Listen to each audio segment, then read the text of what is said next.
Somnifère, le podcast.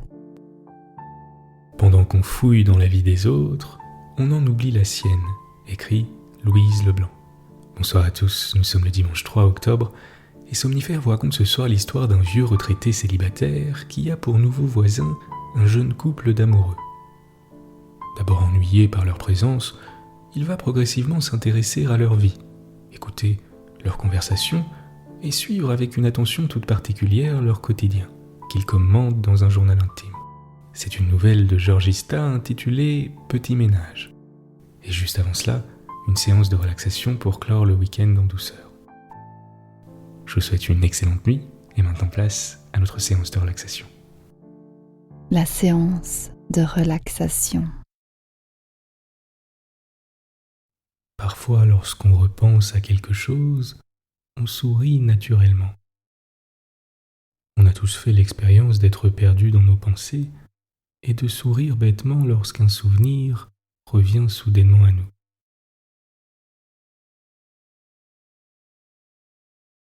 Détendez vos épaules, relâchez vos bras et laissez simplement la détente s'installer.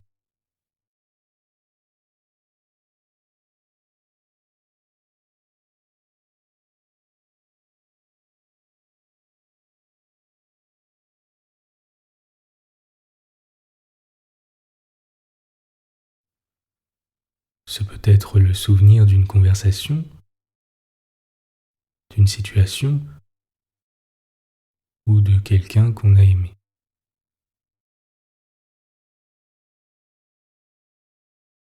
L'enfance en particulier est souvent un grand coffre à souvenirs, qui sont souvent liés aux odeurs, aux émotions, aux sensations. Même si on n'a pas énormément de souvenirs d'enfance qui nous reviennent immédiatement à l'esprit, il suffit parfois d'un parfum, celui qu'un proche portait par exemple, pour débloquer un souvenir. C'est assez fascinant.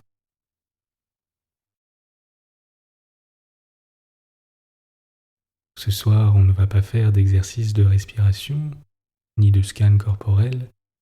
Je vous propose simplement de nous remémorer un souvenir heureux.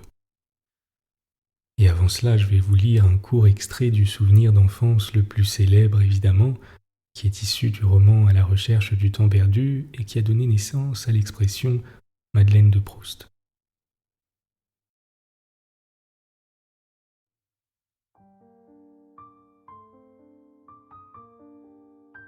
Et tout d'un coup, le souvenir m'est apparu.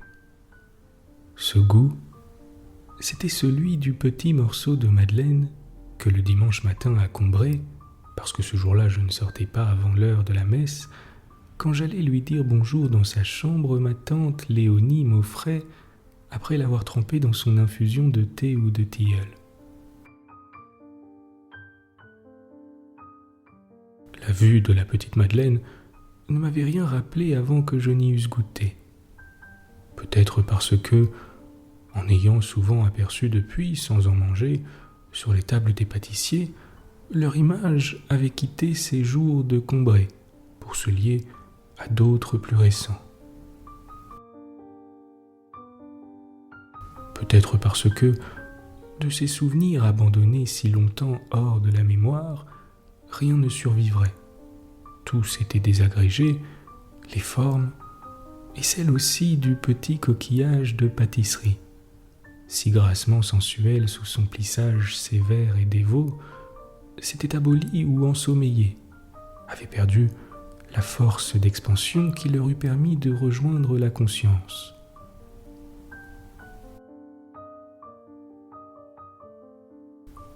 Mais quand d'un passé ancien rien ne subsiste, après la mort des êtres, après la destruction des choses, seule, plus frêle mais plus vivace, plus immatérielle, plus persistante, plus fidèle, l'odeur et la saveur restent encore longtemps. Comme des âmes à se rappeler, à attendre, à espérer sur la ruine de tout le reste, à porter sans fléchir, sur leurs gouttelettes presque impalpables, l'édifice immense du souvenir.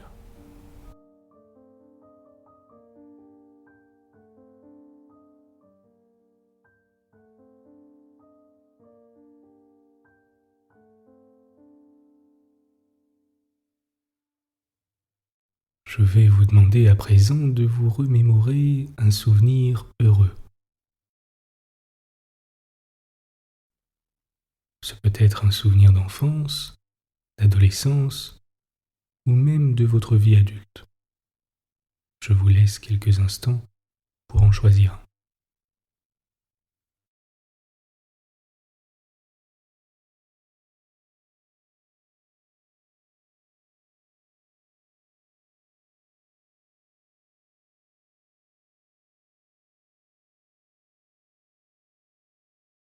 Transportez-vous dans ce souvenir autant que possible.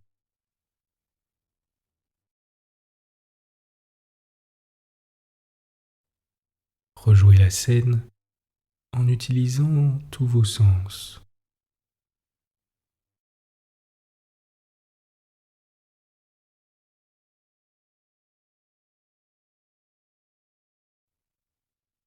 Imaginez à quoi vous ressembliez alors.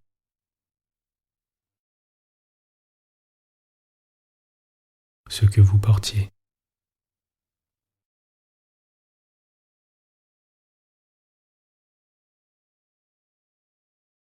Réappropriez-vous les sons,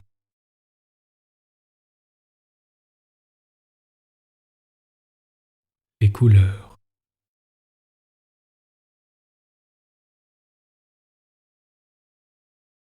les odeurs.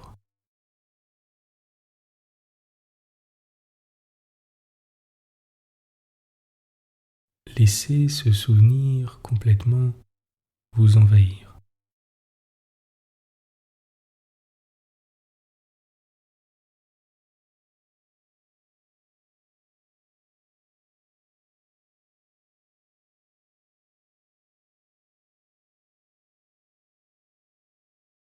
Je vous propose à présent simplement de finir avec une courte méditation en gardant ce souvenir à l'esprit.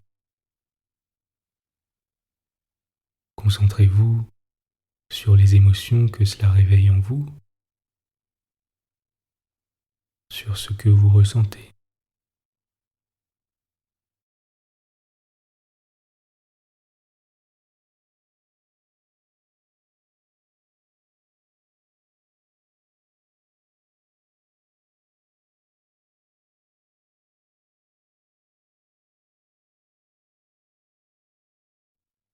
Si des pensées vous viennent à l'esprit, laissez-les simplement passer et recentrez votre attention sur ce souvenir et sur les émotions que cela réveille.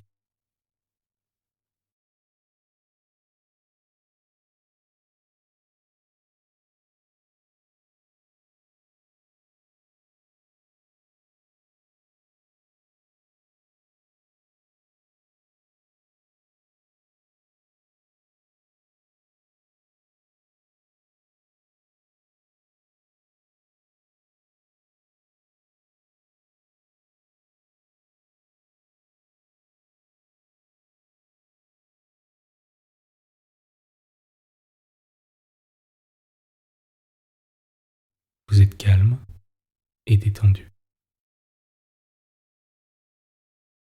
L'histoire du soir. Georgista, petit ménage, fragment du journal intime d'un vieux célibataire. 1er mars. Zut, la chambre d'à côté est louée. J'étais si tranquille depuis 15 jours que cette vieille peste de mademoiselle Armande était partie. Pourvu que le nouveau voisin ne soit pas trop bruyant. La cloison est si mince que je dois par convenance agir avec circonspection pour les choses les plus intimes et les plus naturelles. 2 mars. Cette nuit, je n'ai pas fermé l'œil. Dans la chambre voisine, on s'est embrassé jusqu'à l'aube. Je ne me figurais pas qu'on pût s'embrasser aussi fort. Si la propriétaire se livre désormais à un négoce qu'il me répugne de qualifier, je donne congé immédiatement. 3 mars. Il paraît que je n'ai rien à dire. Mes voisins sont unis en légitime mariage. La propriétaire affirme avoir vu leurs papiers bien en règle. Ce sont, paraît-il, des artistes dramatiques engagés pour la revue que monte le théâtre d'ici. Mais je me demande comment ils ont eu la force de faire quoi que ce soit pendant la journée, s'ils occupent toute leur nuit comme les 2 premières qu'ils ont passées sous ce toit. 4 mars. J'ai vu les nouveaux voisins. Ils n'ont pas 40 ans à eux deux. Lui m'a semblé absolument quelconque, mais la petite est toute blonde, toute mignonne et jolie comme un cœur. Leurs conversations intimes m'ont appris que lui se nommait Adalbert, elle Yaya, que, pour des raisons que je n'ai pas bien comprises, ils seront certainement dans 2 ans au plus tard engagés à la Comédie Française, mais qu'en attendant, ils tirent le diable par la queue. Les séances de nuit continuent avec une intensité dont je ne me faisais pas la moindre idée. 7 mars. Je viens de me faire une pinte de bon sang. Le vieux rentier d'en face, celui qui est si riche paraît-il, et qui a une si mauvaise réputation, a eu le toupet d'envoyer une lettre d'amour à la petite Yaya. Il était sur son balcon, et je prenais l'air à ma fenêtre quand les 2 petits voisins sont venus s'accouder à la leur. Je me suis un peu retiré par discrétion, de sorte qu'ils n'ont pas soupçonné ma présence. La petite a lu à haute voix la lettre du vieux en riant comme une folle. C'était une déclaration conçue dans les termes les plus ardents et appuyait des propositions les plus brillantes. Un rendez-vous y était proposé, et il suffirait pour y consentir de faire un signe discret au vieux rentier, tandis qu'il serait à son balcon vers 2 heures. Alors, pour faire signe, Yaya a empoigné son homme par la tête et elle l'a embrassé partout, en veux-tu, en voilà. Le vieux n'avait pas l'air content, et il s'est retiré en claquant sa fenêtre.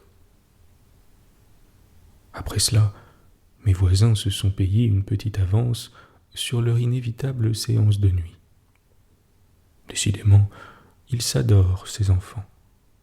Malgré mon âge avancé, je ne croyais pas que l'amour pût atteindre un pareil paroxysme.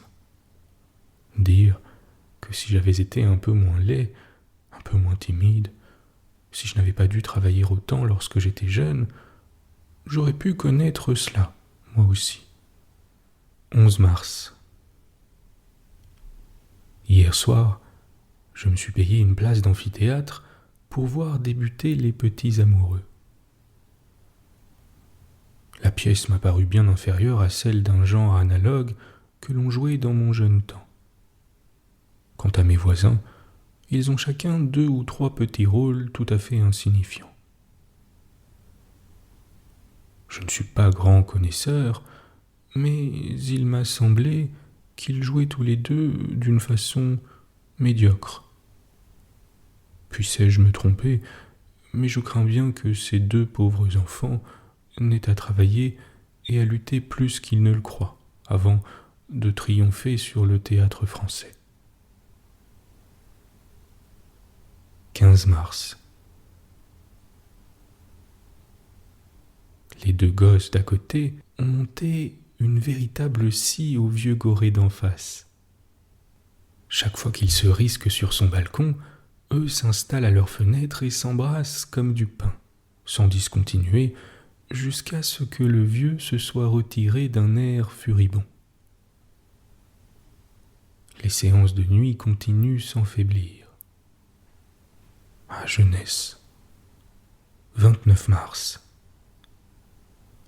Je crains bien pour eux que mes petits voisins n'aient que des principes très vagues en fait d'économie et de prévoyance. Un ancien machiniste très au courant des choses du théâtre m'a affirmé qu'à eux deux, ils ne doivent pas gagner plus de 150 francs par mois. Or, ils se payent certains jours des gueuletons que je n'oserais me permettre, moi qui vis seul et dont la pension de retraite équivaut à peu près à leurs appointements. Par contre, certains indices me permettent de croire que depuis 3 jours, ils n'ont vécu que de pain et de pommes de terre frites. Mais les séances de nuit ne semblent pas se ressentir de cette alimentation frugale.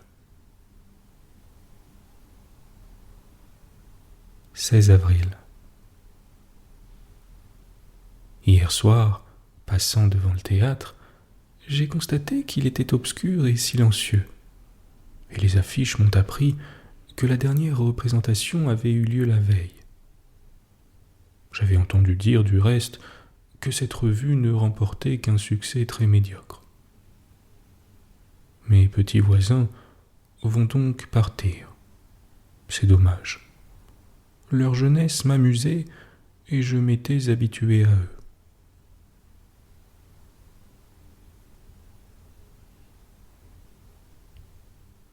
« 22 avril. Les voisins ne sont pas encore partis. Je crois qu'ils n'ont pas d'engagement, car j'ai entendu Adalbert pester et jurer à plusieurs reprises à propos de certaines agences parisiennes qui ne répondent pas aux lettres qu'on lui envoie. Les séances de nuit n'en continuent pas moins, mais il m'a semblé qu'à 2 ou 3 reprises, de légères querelles s'élevaient entre les amoureux. 28 avril. Les petits voisins sont toujours là, et dans la misère jusqu'au cou. Hier, la propriétaire est montée leur faire une scène à propos de son loyer. Adalbert s'en va tous les jours en jurant qu'il ne rentrera que lorsqu'il aura trouvé de l'ouvrage, mais il revient bredouille tous les soirs. À plusieurs reprises, la pauvre petite Yaya est sortie, portant un paquet noué dans une serviette. Et je suis sûr que toutes les nippes qu'ils n'ont pas sur le corps sont déjà au mont-de-piété. Les pauvres enfants sont moins gais que jadis, et bien que le vieux goré d'en face ne quitte plus son balcon, il y a 5 jours qu'il n'ait pensé à renouveler la fameuse scène des baisers à la fenêtre. En outre, ils se sont querellés plusieurs fois pour des vétilles. Mais chaque dispute se terminait par une réconciliation sur l'oreiller, et les séances de nuit ne souffrent nullement de cet état de choses. 3 mai. Mes petits voisins viennent d'avoir une fameuse chance. Hier, je n'avais vu personne. Adalbert était parti pour chercher de l'ouvrage, comme toujours. Yaya était sorti peu après lui, et le vieux goré ne s'était pas montré de toute la journée. Le soir, la petite est rentrée assez tard. Son mari était revenu depuis plus d'1 heure, et comme leur fenêtre était ouverte, j'ai entendu toute leur conversation. Il paraît que Yaya a trouvé une pièce de 100 sous dans la rue. Alors, elle a eu l'inspiration d'entrer dans un café où se tient une agence de paris clandestin et de risquer ses 5 francs sur un cheval dont on lui avait parlé et qui devait rapporter 20 fois la mise. Le cheval a gagné la course et la petite s'est sauvée avec un beau billet de 100 francs. Chose bizarre, cette heureuse chance n'a pas rendu à mes voisins leur belle gaieté d'autrefois. Tandis que Yaya parlait avec une volubilité extrême, Adalbert ne répondait que par monosyllabes, et il était resté silencieux pendant tout le repas. Mais ce qui m'a littéralement stupéfié, c'est qu'après cette aventure inespérée, les amoureux, pour la première fois depuis qu'ils logent ici, m'ont laissé dormir tranquillement. Il n'y a pas eu la plus petite séance de nuit. 7 mai. Le petit ménage d'à côté fait preuve de la même imprévoyance que jadis. Au lieu de ménager leur argent, ces enfants incorrigibles ont dégagé tous leurs vêtements et recommencent à se payer des gueuletons luxueux. Je me demande même comment leurs 100 francs ont pu suffire à tout cela. Ils sortent toujours pour chercher de l'ouvrage, lui dès qu'il a déjeuné, elle environ 1 heure plus tard, et ne rentrent tous deux, toujours séparément, que bien tard dans la nuit. Mais je crois décidément qu'Adalbert n'est pas un garçon sérieux. Hier, à 3 heures, passant devant le café du théâtre, je l'ai vu installé là, en train de jouer aux cartes. Quand je suis repassé vers 8 heures, il jouait encore et n'avait sans doute pas quitté la partie. S'il croit que c'est ainsi qu'il trouvera un emploi. Le vieux goré d'en face a sans doute renoncé à séduire la petite Yaya. Il y a bien 5 ou 6 jours, me semble-t-il, que je ne l'ai vu à son balcon.